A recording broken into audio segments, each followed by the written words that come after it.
Hey, what up? It's Carter from the Peekaboo Boxing Academy, and today what I want to talk to you about are the fundamentals of boxing psychology and how by learning these simple fundamentals, you can elevate your game to an entirely different level. Let's crack it. Professional fighter is going to learn how to hit and not get hit, at the same time be excited. That's what professional boxing is. You got to be clever, you got to be smart, and not get hit. And when you're able to do this, you're a fighter. So today I wanted to shoot into more of a personal video because, I think that this topic really gets glossed over by a lot of trainers, and I would like to take the time to give you an in-depth look at the fundamentals of boxing psychology, because if you don't learn this stuff, you're just simply at a disadvantage over the people that know it and understand it, and that number is very few. In the boxing community, there's many trainers that will teach you a lot about the physical, but as Cus D'amato would say, the physical is only 25%, and the psychological is 75%. The physical is like the tip of the iceberg. The 75% is the psychological. It's what's beneath the iceberg. And that's what I want to talk to you about in today's video. I really want to impart this knowledge to you so that instead of trying to figure it out on your own, or even worse, never figuring it out, which many fighters don't, you can just get it right from the start. Alright, and no matter where you're at on your journey, this information is going to apply directly to you, and it's going to help you in ways that you couldn't imagine. So lock in, and let's get into it.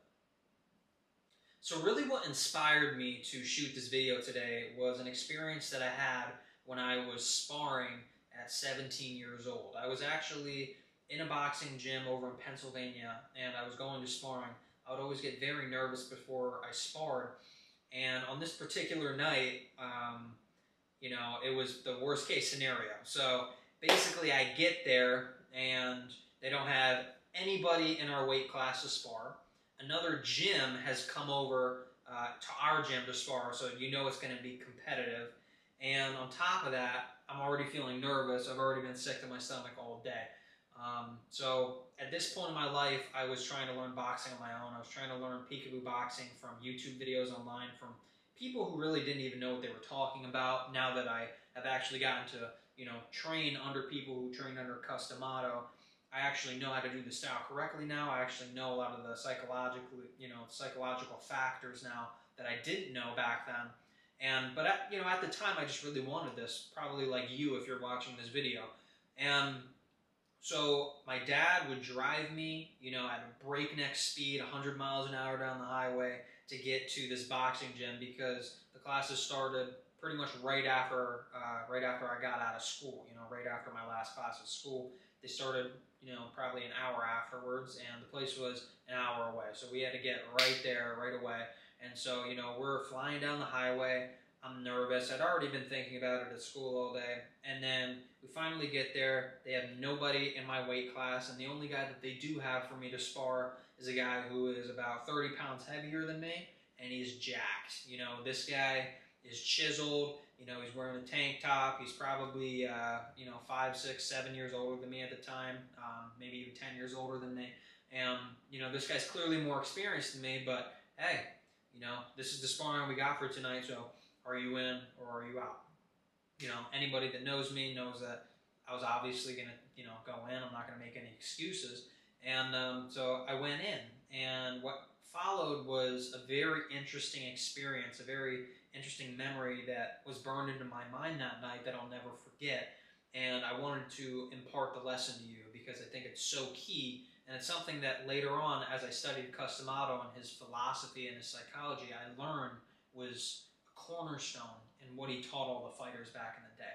So basically what happened is I got in the ring with this guy, and we were both ready to go, and we started going at it. Not a lot of technique. We were just flying arms at each other. Again, I didn't really know what I was doing back then because I didn't have the understandings that I have now. So I went in there, and we're basically just swinging for the fences. And, it's a breakneck pace. Everybody's like, all right, slow it down, slow it down, slow it down. And so we slowed it down a little bit. And then 30 seconds later, we're at the same pace again, and we're fighting, and it's a fight. And what happened was we went for, I think, 1 or 2 rounds, maybe 3 rounds. and I believe it was 2 rounds.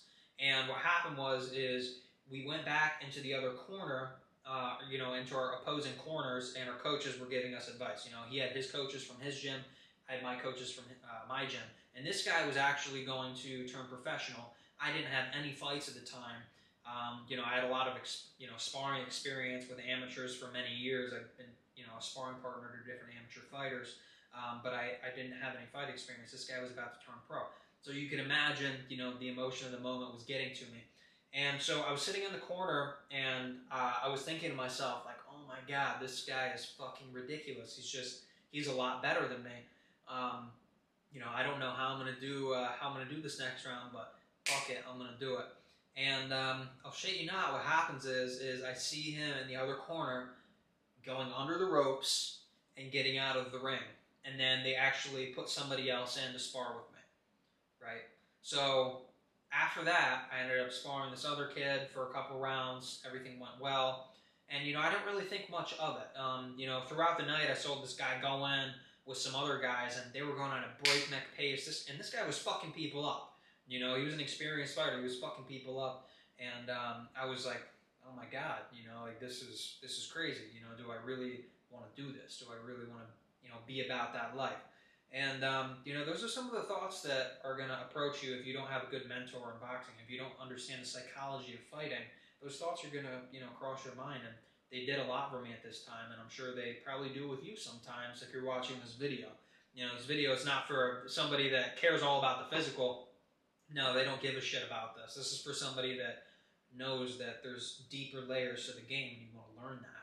So what happened is we had a good night of sparring. Our gym, I think we got the better of the other gym for the most part, but it was good. It was good for the most part, and this is a great gym. I really love this gym. I have a lot of fond memories there. And so I remember on the way home, I was sitting in the truck with my dad, and we were driving back. It was late at night, and we were kind of just hanging out in the truck.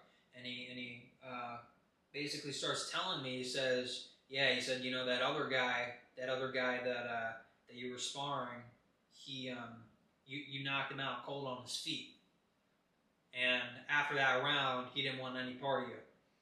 And I was like, what? And so what happened was our coach that actually ran the gym, he overheard in the other corner. But what had happened was that other guy, he said to his coach, "I almost just got knocked out on my feet," and then he actually got out of the ring because he didn't want to continue. And my coach overheard that, and he told my dad. My dad later that night, he told me, and I never in a million years would have guessed that that was the case. I never in a million years would have known that, because in my mind, I was sitting there thinking to myself, fuck, how am I going to do this next round? In his mind, he's like, shit, this kid almost just knocked me out cold. And, that brings us to our first lesson in the fundamental psychology of boxing. And what better way to illustrate it than with the title of this book, Confusing the Enemy, the Cus D'amato story, written by Scott Wise and Paige Stover. This is a book that I ended up reading. It's about 700 plus pages on the life of Cus D'amato. And basically what it's all about is this idea that, a lot of people when they're fighting, they put on a poker face, and you can't really tell that they're going through the same things that you're going through. And in this case, I was fighting somebody that was much more physically imposing than me, and I thought he was even getting the better of me. Little did I know, I had him out on his feet practically in the middle of the round, but there was my mental bandwidth. It was being too consumed by thoughts like, fuck, how am I going to make it through the next 30 seconds? So I didn't know that, right? And I wouldn't have known that if my dad didn't tell me, if my coach at the time didn't tell my dad that.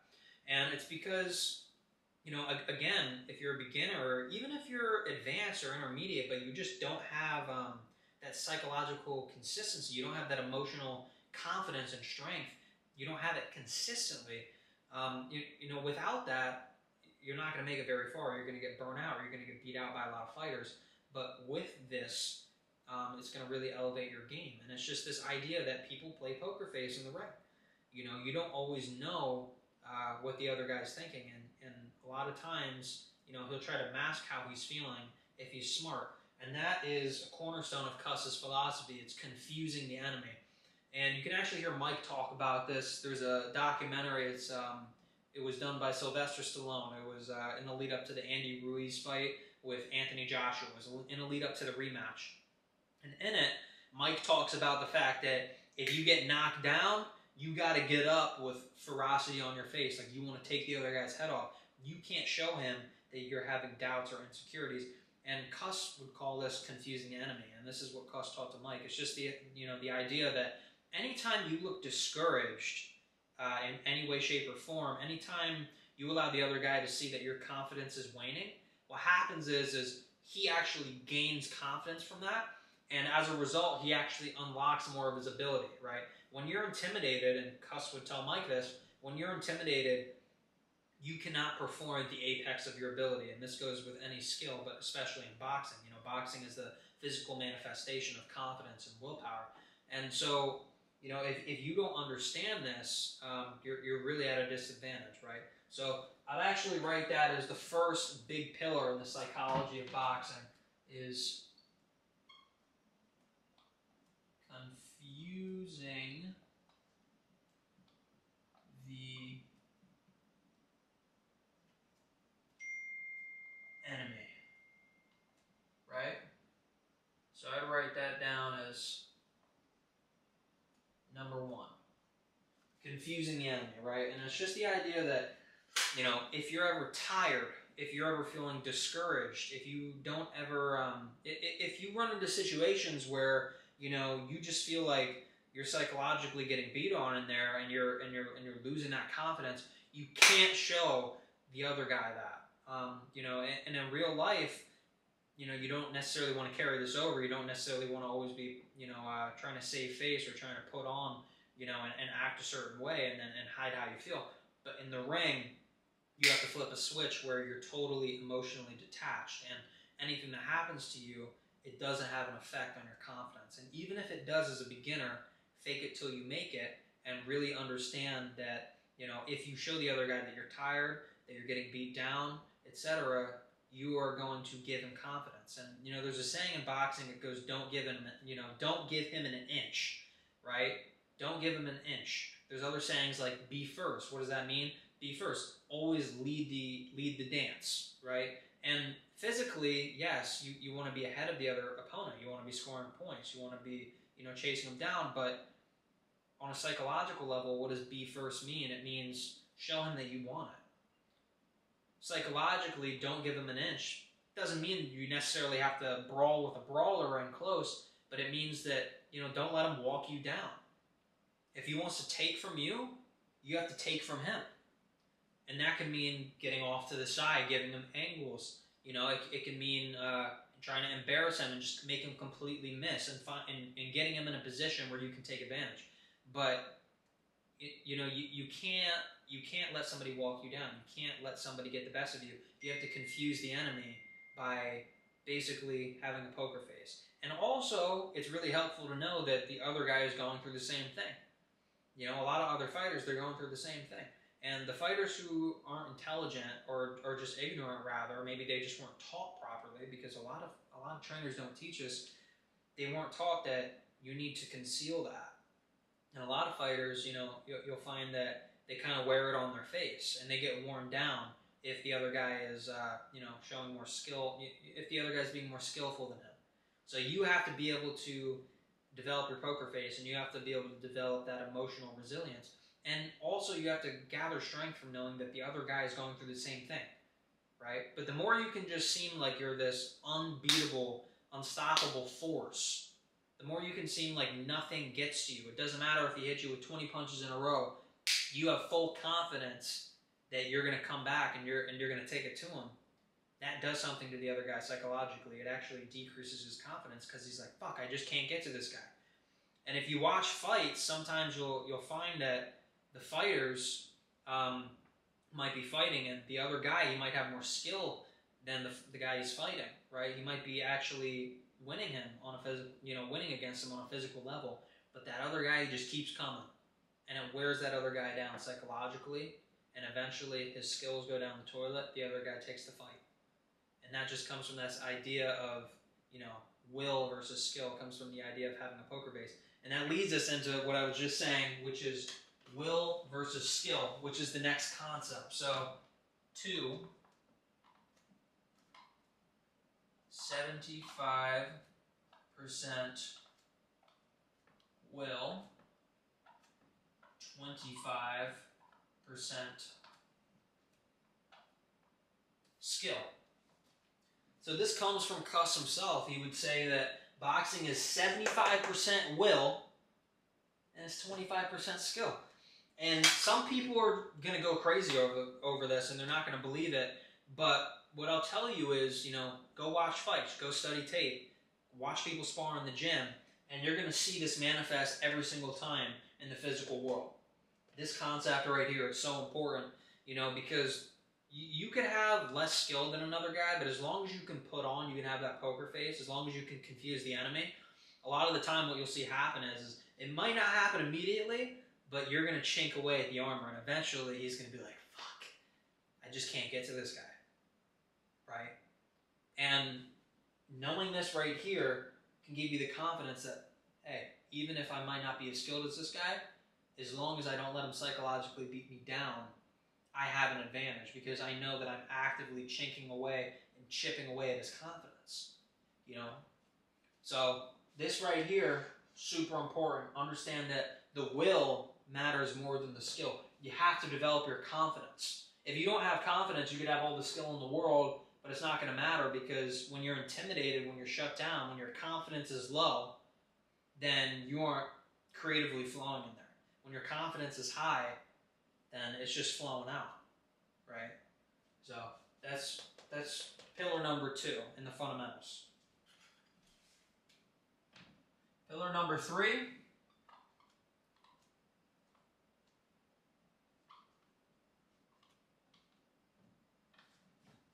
Zen.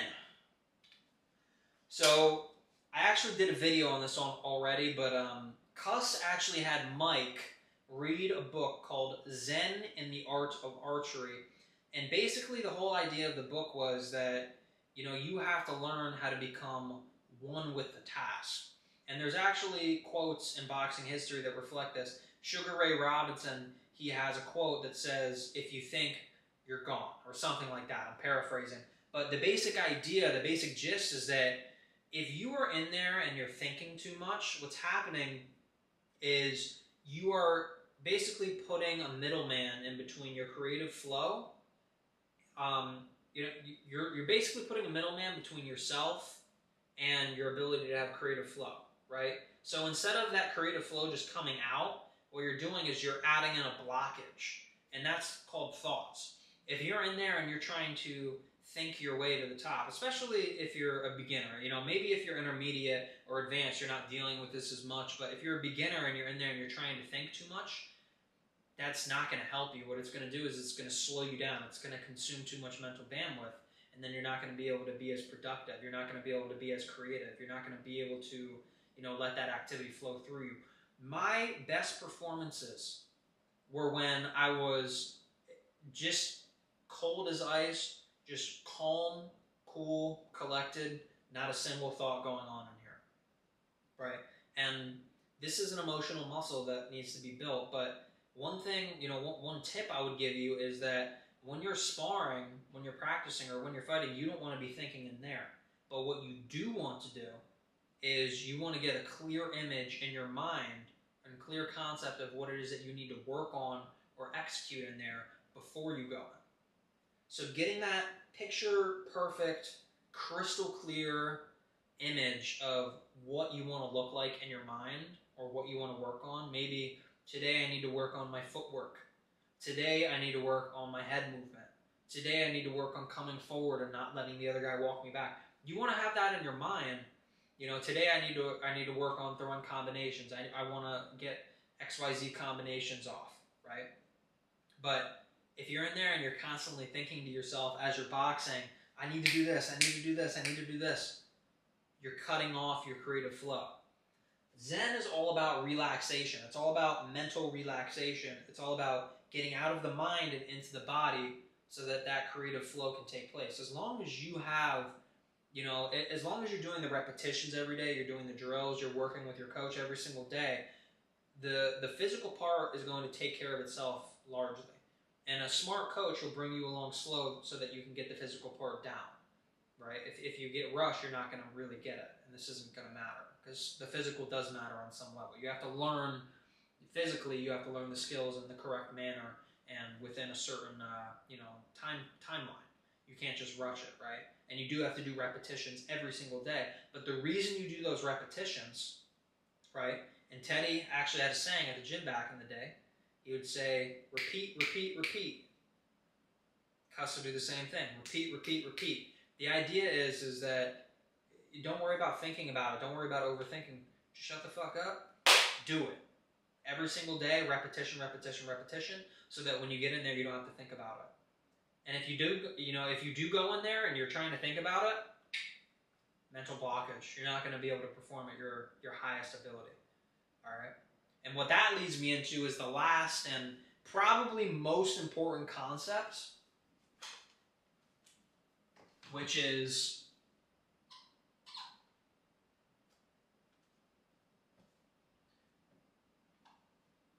elevating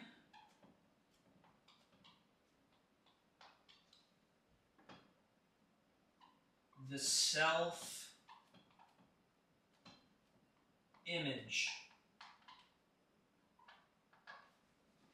Boom. This one is huge. Cannot understate how important this is. If you don't get this down, then you're going to crash and burn at some point in your boxing career. All right? This is probably the most important one out of all of these. Elevating the self-image. So basically, this is what it comes down to. Every person, they have a self-concept. They have a concept of what they're capable of, what they can achieve, what they can do athletically, and basically what they're worth, right? So if you have a low self-image, what's going to happen is you're not going to be able to compete at your top ability because you have mental blocks that are basically saying, no, I can only really get to this level. I can't get to that next level. I can't see myself getting to that next level. And it's not always conscious. It doesn't really matter what you believe consciously. What matters is what you believe subconsciously, right? And I'm paraphrasing, but the conscious mind, that's like 20%. The subconscious mind, what's going on below the surface, that's 80%. And that actually, it basically is it determines what a lot of your results are in day-to-day life, and especially in boxing. Boxing is the physical manifestation of self-image, right?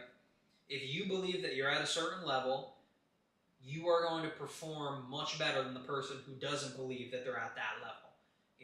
If you believe you're that guy, you're going to perform at a much higher level than the person that doesn't think that, right? So when Mike came to Cus, he had a very low opinion of himself, right? So when Mike came to Cus, so here's the other person, right? This is the normal person number one, right? So we'll just put a P there, and then this is Mike, right? And I learned this from actually reading reading both of his autobiographies. So. And studying the man my whole life, coming up, wanting to learn everything about boxing possible. And the thing is that Mike viewed himself as being down here. He had a very low self-esteem. So what Cus did is he basically would give Mike compliments all of the time when he first started, because he could see that this kid had no confidence. He was completely shut in. And if you watch interviews with Teddy Atlas, he'll tell you the same exact thing.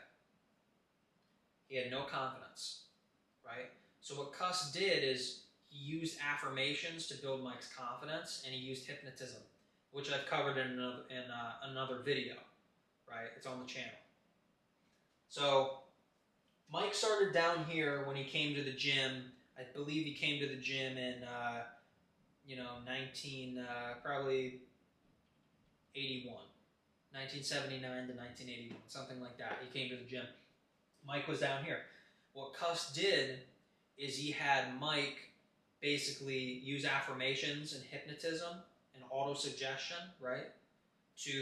Which is self-hypnotism, to raise his self-image, right? So this Mike right here could never be world champion, right? So what Cus did is, by building his ego, he raised Mike's self-image all the way up here to where the other boxers just couldn't compete, because Mike, he truly believed that he was on a different level. And one of the things that Cus D'amato had about Muhammad Ali, which is why Cus D'amato actually considered Muhammad Ali to be the greatest fighter to ever live, is that Ali truly believed every single word he said. When he said, "I'm the greatest," he really believed that. He truly, in his heart of hearts, believed that, and that's why he was the best.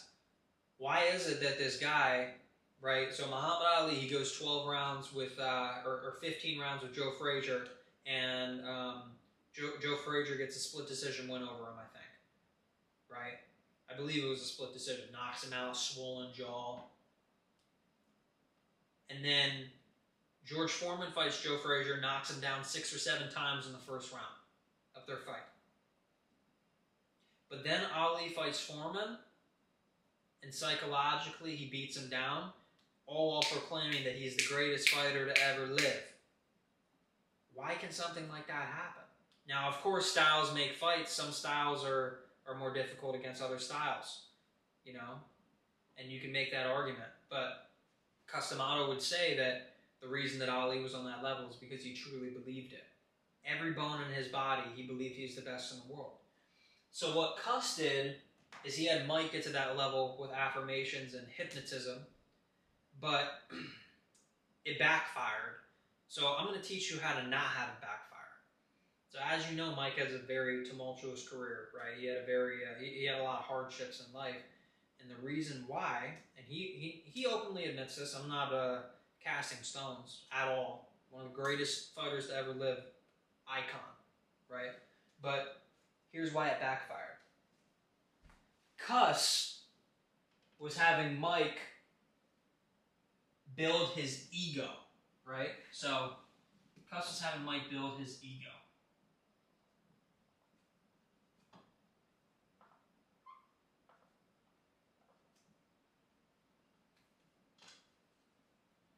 Right?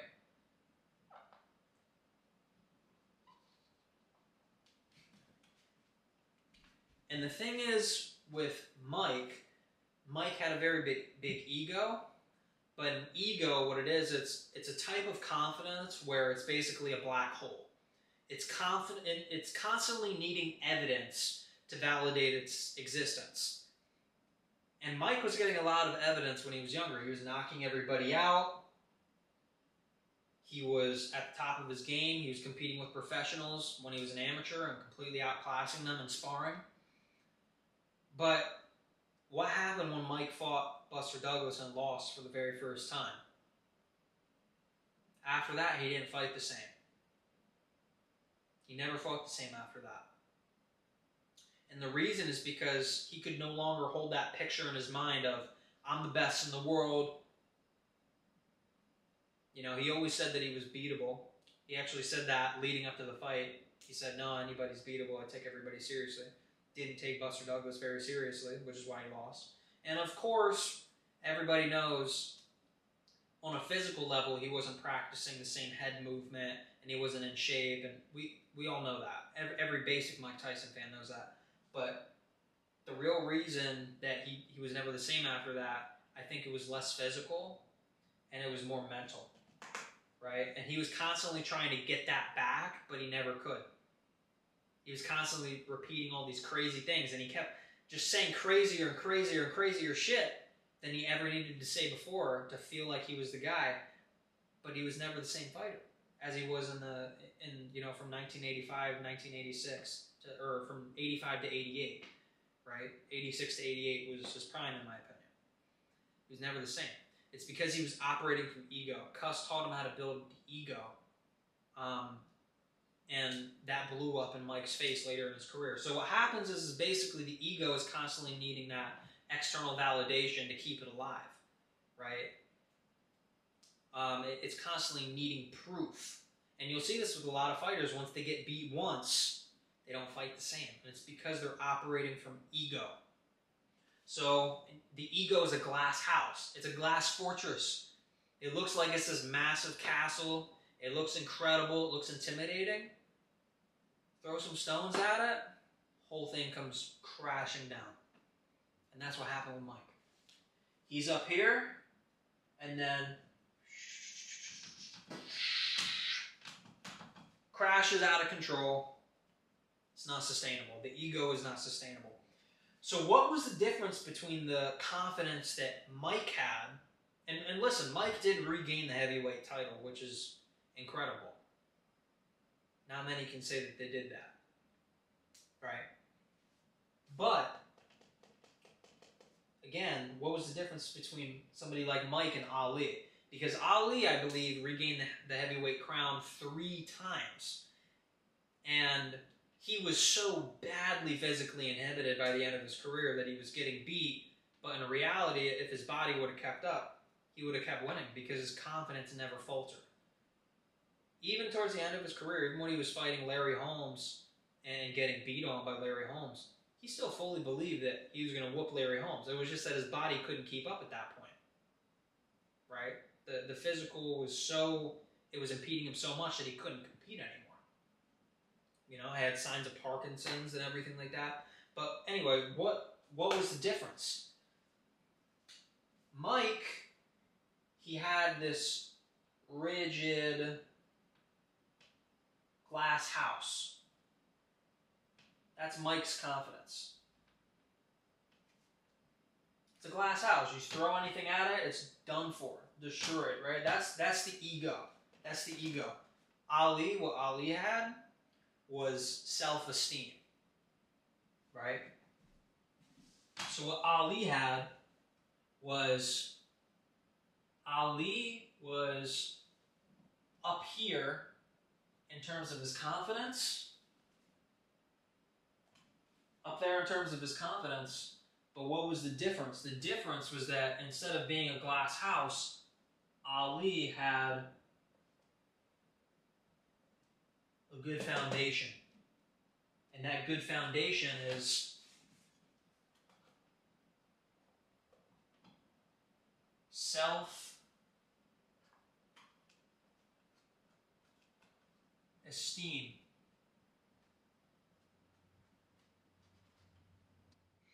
All right, I had to turn the camera back on because it shut off. The camera was getting too hot. But anyway, the point being is that Ali, he had a solid foundation, and self-esteem, it doesn't rely on anything. It doesn't rely on that external proof. It's, why am I confident? Just because. There's no reason. It's not relying on anything.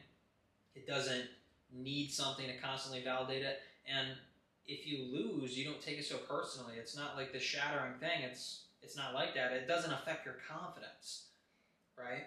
The losing doesn't affect your confidence when you have self-esteem, right? So the way that you want to go about working on your self-image is you want to let go of the limiting beliefs that you have. You know, you want to let go of the things, right? So this is you wanting, you know, you want to shoot up and hit your potential, right? You want to shoot up and hit your potential, but what a limiting belief will do is it'll cap you at a certain point, right? And then there's this build up here, but this is your ceiling of success, right? When you get rid of or when you let go of those limiting beliefs, boom, you shoot right up to your potential, right? Your confidence shoots right up. But what's happening is that, you know, as we grow up, we get told certain things, and then they become like these recordings that play on repeat in our subconscious, and they limit us, right? And they limit our ability when we try to do things. Things like boxing. You know, boxing is a physical manifestation of your self-image, right? So what you want to do is you want to visualize things like affirmations. That's cool and everything, but, you know, really what you want to do is you want to peel the layers back, and you want to refine your self-esteem.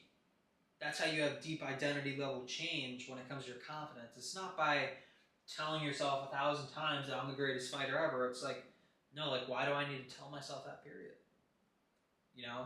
And Ali has quotes like, I didn't believe it at first. You know, I said it before, or before I ever, you know, I said I was the greatest before I ever even knew that, but Ali was always confident.